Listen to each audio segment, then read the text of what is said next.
Good morning. 9 Hindi medium के student, आज हम भूगोल में पाठ 5 प्राकृतिक वनस्पति तथा वन्य प्राणी पढ़ेंगे।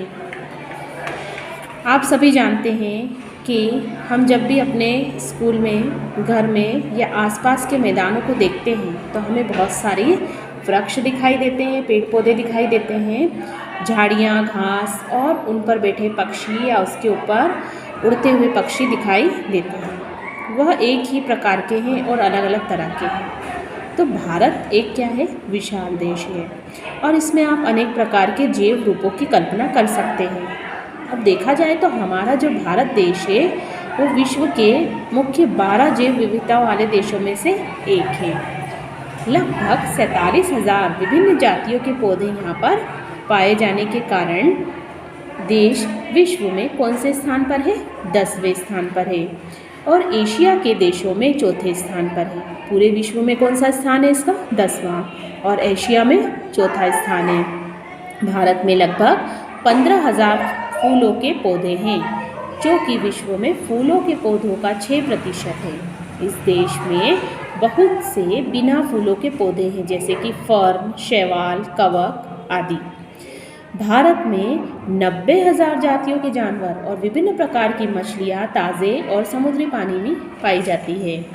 प्राकृतिक वनस्पति का क्या अर्थ है? तो वनस्पति का वह भाग जो मनुष्य की सहायता के बिना अपने आप पैदा होता है और लंबे समय तक उस पर मानवीय प्रभाव नहीं पड़ता। इसे कहते हैं अक्षत वनस्पति। विभिन्न प्रकार की कृषिकृत फसलें जैसे फल, बागान, वनस्पति, ये सब इसके अंतर्गत आते हैं, परंतु प्राकृतिक वनस्पति नहीं है। वनस्पति जगत शब्द का अर्थ क्या है? तो किसी विशेष क्षेत्र में किसी समय में पौधों की उत्पत्ति से हुआ है।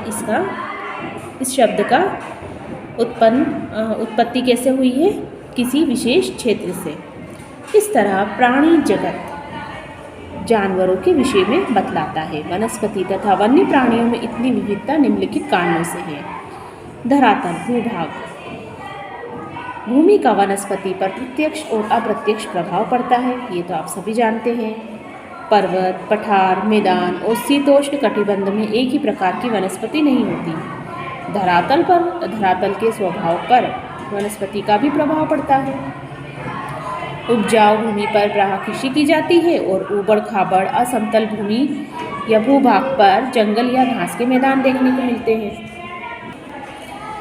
जिनमें वन्य प्राणियों को आश्रय मिलता है। मृदा, सेकंड इसका जो भाग है वो क्या है? मृदा। विभिन्न स्थानों पर अलग अलग प्रकार की मृदा पाई जाती है जो विभिन्न प्रकार की वनस्पति का आधार है। मरुस्थल की बलुई मृदा में कटीली झाड़ियाँ और नदियों के डेल्टा क्षेत्र में पर्णपाती वन पाए जाते हैं। पर्वतों की ढलानों में जहाँ मृदा की परत गहरी है, शंकुधारी वन पाए जाते हैं। जलवायु, तापमान, वनस्पति की विभिन्नता तथा विशेषताएं तापमान और वायु की नमी पर भी निर्भर करती है। हिमालय पर्वत की ढलानों और प्रायद्वीप के पहाड़ियों पर 915 मीटर की ऊंचाई से ऊपर तापमान में गिरावट वनस्पति के पनपने और बढ़ने को प्रभावित करता है। इसे उष्णकटिबंधीय से उपोष्ण, शीतोष्ण और अल्पाइन वनस्पतियों में परिवर्तित करती है। सूर्य का प्रकाश, तो किसी भी स्थान पर सूर्य के प्रकाश का समय उस स्थान के अक्षांश, समुद्र तल से ऊंचाई, ऋतु पर निर्भर करता है और प्रकाश अधिक समय तक मिलने के कारण वृक्ष कैसे होते हैं? गर्मी की ऋतु में जल्दी बढ़ते हैं। फिर आता है वर्षण। तो भारत में लगभग सारी वर्षा आगे बढ़ते हुए दक्षिण पश्चिमी मानसून जून से सितंबर तक एवं पीछे हटते उत्तर पूर्वी मानसून से होती है और अधिकांश वर्षा क्षेत्र में कैसी होती है? कम होती है। यहाँ पर कैसे वन पाए जाते हैं? कम वर्षा वाले क्षेत्रों की अपेक्षा सघन वन पाए जाते हैं। वन मनुष्य के लिए बहुत ही आवश्यक है।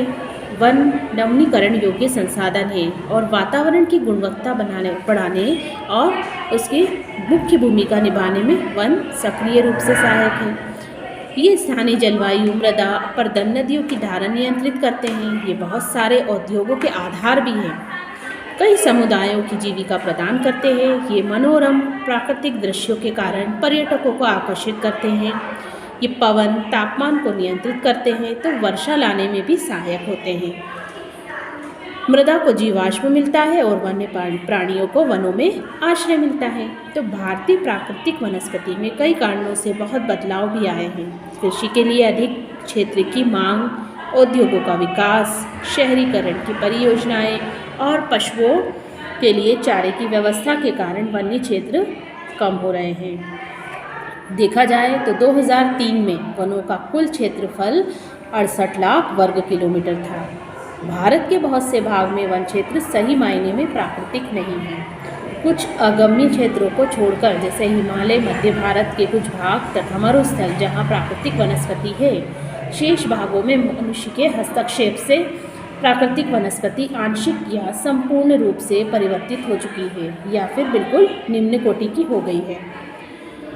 वनस्पति के प्रकार। हमारे देश में निम्न प्रकार की प्राकृतिक वनस्पतियाँ पाई जाती हैं। कौन कौन सी है ये वनस्पति? उष्णकटिबंधीय सदाबहार वन, उष्णकटिबंधीय पर्णपाती वन, उष्णकटिबंधीय कटीले वन तथा झाड़ियाँ, पर्वतीय वन और मैंग्रोव वन। सबसे पहले हम पढ़ेंगे उष्णकटिबंधीय वर्षा वन। ये वन पश्चिमी घाटों के अधिक वर्षा वाले क्षेत्रों, लक्षद्वीप, अंडमान निकोबार द्वीप समूह में पाए जाते हैं। असम में भी, असम के जो ऊपरी भाग है और तमिलनाडु के जो तट है वहाँ तक भी इसे सीमित है। उन क्षेत्रों में भली भांति विकसित है जहाँ 200 सेंटीमीटर से अधिक वर्षा के साथ एक थोड़े समय के लिए शुष्क ऋतु पाई जाती है। ये वन नहीं पाए जाते हैं। वनों में जो वृक्ष होते हैं वो 60 मीटर या इससे अधिक ऊंचाई तक पहुँचते हैं। ये क्षेत्र वर्ष भर गर्म रहते हैं, आर्द्र रहते हैं, अतः हर प्रकार की वनस्पति, वृक्ष, झाड़ियाँ और लताएं इनमें उगती हैं।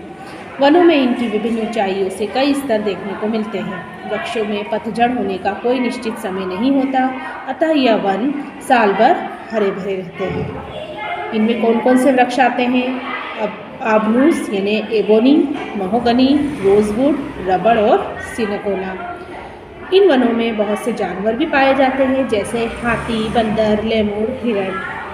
एक सींग वाले गेंडे असम और पश्चिम बंगाल के दलदली क्षेत्र में मिलते हैं।